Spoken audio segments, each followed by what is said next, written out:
श्रीराम जय जय राम।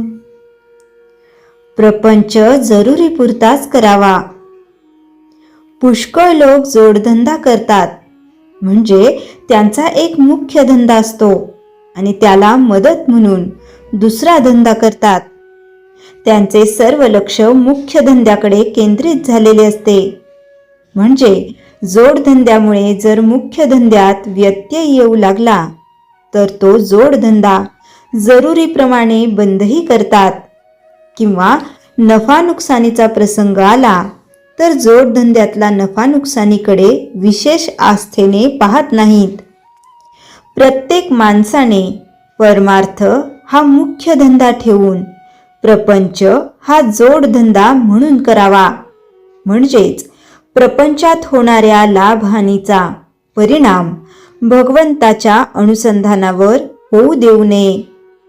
परमार्थाच्या आड प्रपंच न येईल अशा युक्तीने वागावे। भाजीला जसे मीठ लागते तसा परमार्थाला प्रपंच लागतो। मीठ नसेल तर भाजी आळणी लागते, पण मीठ जास्त झाले तर भाजी खाववत नाही।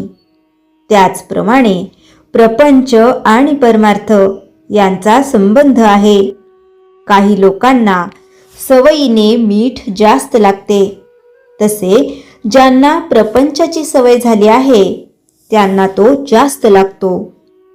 त्यांची गोष्ट निराळी, पण ज्यांना प्रपंच नवीन सुरू करायचा आहे त्यांनी तरी तो बेतानेच करावा।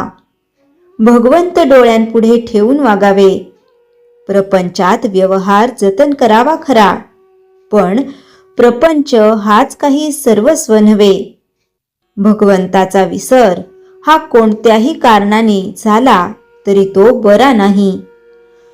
मग प्रपंचात सुख सोयी असल्यामुळे तो हो, किंवा प्रपंचात दुःख झाल्यामुळे हो, प्रत्येकाला प्रपंचाची अत्यंत जरुरी आहे, पण आपण त्याला वाजवीपेक्षा जास्त महत्त्व देतो आणि त्यामुळे सर्व बिघडते। प्रपंच पाहिजे आणि दुःख नको असे म्हणणे वेडेपणाचे आहे।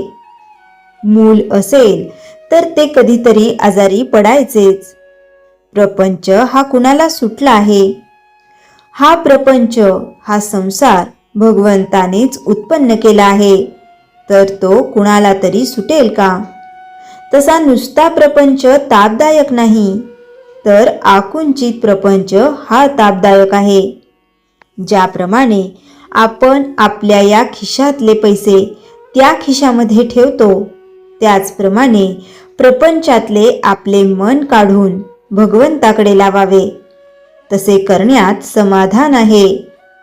नवरा बायकोचे ध्येय एकच असेल तर त्यांचा प्रपंच सुखाचा होतो। जो मनुष्य हौसेने प्रपंच करील त्याला तो करायला 24 तासही पुरणार नाहीत, पण जो जरुरीपुरता प्रपंच करील त्याला 3-4 तास पुरतील। प्रपंचामध्ये कर्तव्याला चुकू नये, पण त्यामध्ये आसक्तीने गुंतून राहू नये। आपले व्यवहाराचे कर्तव्य मनापासून केल्यानंतर त्याचे फळ रामाकडे सोपवावे। रामाचे नाव शक्य तितके घेऊन आपले मन त्याच्या ठिकाणी चिकटावे, यासाठी त्याची मनापासून प्रार्थना करावी। श्रीराम जय जय राम। चैतन्यवाणी। प्रपंच हा मोडक्या वस्तू नीट करण्याचा कारखाना आहे। तिथे मोडक्या वस्तू जास्त असतील तितकी शिकणाऱ्याला संधी जास्त असते। श्रीराम जय जय राम। श्रीराम समर्थ। दासबोध समास 5 दशक 15। या दशकात मानवी जीवनातील सर्वात सूक्ष्म पण महत्त्वाचा विषय समर्थ स्पष्ट करतात। अहंकार, अभिमान आणि त्यातून निर्माण होणारे आध्यात्मिक पतन। 1 दशकाचा मुख्य आशय। या दशकात सांगितले आहे, ज्ञान मिळाले तरी अहंकार आला तर ते ज्ञान व्यर्थ होते। साधना केली तरी मी साधक हा अभिमान वाढला तर ती साधना अपूर्ण राहते. नम्रता हीच खऱ्या आध्यात्मिकतेची खूण आहे. म्हणजेच समर्थ सांगतात, अहंकार हा आध्यात्मिक प्रगतीचा सर्वात मोठा अडथळा आहे. 2. अहंकार कसा निर्माण होतो? अहंकार अनेक मार्गांनी येतो. संपत्तीमुळे, पदामुळे, विद्वत्तेमुळे, भक्तीमुळे, कीर्तीमुळे. साधकाला वाटते मी इतरांपेक्षा श्रेष्ठ आहे. इथूनच पतनाची सुरुवात होते. उदाहरण, एक व्यक्ती जप, वाचन, सत्संग नियमित करतो. लोक त्याला आदर देऊ लागतात. हळूहळू त्याला वाटू लागते मी मोठा भक्त आहे. या क्षणी त्याची साधना बाहेरून वाढली पण आतून कमी झाली. 2. अहंकाराचे सूक्ष्म स्वरूप. अहंकार नेहमी उघड दिसत नाही. तो कधी अशा रूपात असतो, माझे मतच योग्य, माझी पद्धतच खरी, माझेच ज्ञान श्रेष्ठ, माझीच सेवा मोठी. हा सूक्ष्म अहंकार अधिक धोकादायक असतो. 4. नम्रता म्हणजे काय? नम्रता म्हणजे स्वतःला कमी लेखणे नव्हे. नम्रता म्हणजे आपण साधनाचे निमित्त आहोत हे समजणे. यशाचे श्रेय ईश्वराला देणे. इतरांमध्येही चांगुलपणा पाहणे. नम्र मनाला ईश्वर सहज लाभतो. उदाहरण, 2 कीर्तनकार आहेत. एक म्हणतो माझ्या कीर्तनाने लोक बदलतात. दुसरा म्हणतो ईश्वर माझ्या मुखातून बोलतो. पहिला अहंकारी, दुसरा नम्र. 5. अहंकारामुळे होणारे नुकसान. समर्थ सांगतात, अहंकारामुळे विवेक कमी होतो, संबंध तुटतात, साधना कोरडी होते, मन कठोर होते. अहंकार माणसाला बाहेरून मोठा पण आतून रिकामा करतो. 6. संतांचा मार्ग. समर्थ रामदास स्वामी नम्रतेचा सर्वोच्च आदर्श दाखवतात. त्यांनी पराक्रमी राजे घडवले, समाज जागवला, ग्रंथ लिहिले, पण स्वतःला नेहमी रामाचा दास म्हणवले. हीच खरी आध्यात्मिक उंची. 7. नम्रता कशी वाढवावी? समर्थांचा मार्ग स्पष्ट आहे. ईश्वर स्मरण, सत्संग, सेवा, आत्मपरीक्षण. दररोज स्वतःला विचारावे, मी आज कोणाला दुखावले का? मी कोणावर श्रेष्ठत्व दाखवले का? ही अंतर्मुखता अहंकार वितळवते. 8. संसारातील उपयोग. या दशकाची शिकवण केवळ साधनेसाठी नाही तर व्यवहारासाठीही आहे. नम्र व्यक्ती कुटुंबात प्रिय असते, समाजात मान मिळवते, कार्यात यशस्वी होते, मनाने शांत असते. अहंकारी व्यक्तीला यश मिळाले तरी समाधान मिळत नाही. 9. अंतिम सार. समास 5 दशक 15 आपल्याला शिकवते, ज्ञानापेक्षा नम्रता श्रेष्ठ, साधनेपेक्षा अंतर्मुखता महत्वाची, कीर्तीपेक्षा विनय मोठा. अहंकार सोडला की ज्ञान फुलते, भक्ती गहिरी होते आणि मन शांत होते. श्रीराम समर्थ. दासबोध. समास 5 दशक 16. या दशकात समर्थ रामदास स्वामी साधकाला एक अत्यंत महत्वाचा इशारा देतात. मनाचा चंचलपणा आणि विषयासक्ती यावर विजय मिळवला नाही तर साधना दृढ होत नाही. हे दशक मनःशुद्धी, इंद्रिय निग्रह आणि स्थिरता यांचे महत्त्व सांगणारे आहे. 1. दशकाचा मुख्य आशय.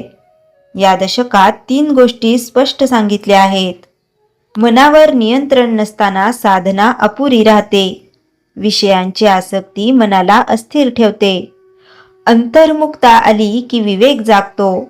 म्हणजेच समर्थ सांगतात, मन जिंकले की संसार जिंकला. 2. मनाचे स्वरूप. मन अत्यंत चपळ आहे. ते एका क्षणात भूतकाळात जाते, पुढच्या क्षणी भविष्यात. त्याला स्थिर राहणे जमत नाही. मनाचे स्वभाव दोष: सतत विचार करणे, तुलना करणे, अपेक्षा ठेवणे, विषयांकडे धावणे, यामुळे साधकाला शांतता मिळत नाही. 3. विषयासक्ती म्हणजे काय? विषय म्हणजे केवळ भौतिक सुख नव्हे. मान, स्तुती, सत्ता, कीर्ती, आपलेपणा हेही विषयच आहेत. मनाला जिथे आसक्ती वाटते तेथे बंधन निर्माण होते. उदाहरण: एक व्यक्ती धनसंपत्ती मिळवते. त्याला वाटते आता मी सुरक्षित आहे. पण धन वाढले तसे भय वाढते. रक्षणाची चिंता, हानीची भीती, तुलना, मन अधिकच अस्थिर होते. यालाच विषयबंध म्हणतात. 4. मन अस्थिर का होते? समर्थ सांगतात, अपेक्षा वाढल्या की अस्थिरता वाढते, तुलना वाढली की असंतोष वाढतो, आसक्ती वाढली की भय वाढते, मन बाहेर अडकले की दुःख सुरू होते. 5. स्थिरतेचा मार्ग: या दशकात समर्थ साधकाला 4 उपाय सांगतात. 1. विवेक जागृत ठेवणे. जे नाशवंत आहे त्यावर आधार ठेवणे. 2. मर्यादा पाळणे. भोग पूर्णपणे टाळता येत नसले तरी त्यांची सीमा असावी. 3. स्मरण. ईश्वराचे स्मरण मनाला दिशा देते. आत्मनिरीक्षण. दररोज स्वतःचे मन तपासणे. 6. साधी गोष्ट. एका गुरुकडे 2 शिष्य होते. पहिला शिष्य सतत साधना करत होता, पण मनात तुलना ठेवत होता. मी अधिक पुढे आहे. दुसरा शांत होता. तो रोज मन तपासत असे. काही वर्षांनी पहिला थकला, दुसरा स्थिर झाला. गुरूंनी सांगितले, साधना बाहेरची नव्हे, मनाची असते. 7. संसारातील उपयोग. हे दशक व्यवहारात अत्यंत उपयुक्त आहे. मन स्थिर झाले की निर्णय योग्य होतात, संबंध टिकतात, कामात सातत्य येते, चिंता कमी होते. अस्थिर मन माणसाला बाहेरून व्यस्त पण आतून रिकामे ठेवते. 8. आध्यात्मिक अर्थ. समर्थ सांगतात, मन शांत झाले की विवेक प्रकटतो, भक्ती गहिरी होते, आत्मज्ञानाची दारे उघडतात. मन जिंकणे म्हणजे स्वतःशी मैत्री करणे. 9. अंतिम संदेश. समास 5 दशक 16 आपल्याला शिकवते.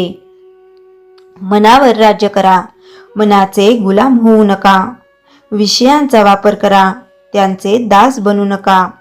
अंतर्मुख व्हा, तिथेच शांती आहे. मन स्थिर झाले की साधना दृढ होते, जीवन संतुलित होते आणि अंतःकरण प्रसन्न होते. श्रीराम समर्थ. श्रीराम जय राम जय जय राम. जयाच्या जनी जन्मनामार्थ झाला, जयाने सदा वासनामात केला. जयाच्या मुखी सर्वदा नाम कीर्ती, नमस्कार तया ब्रह्मचैतन्य मूर्ती. श्रीराम जय राम जय जय राम. जानकी जीवन स्मरण जय जय राम.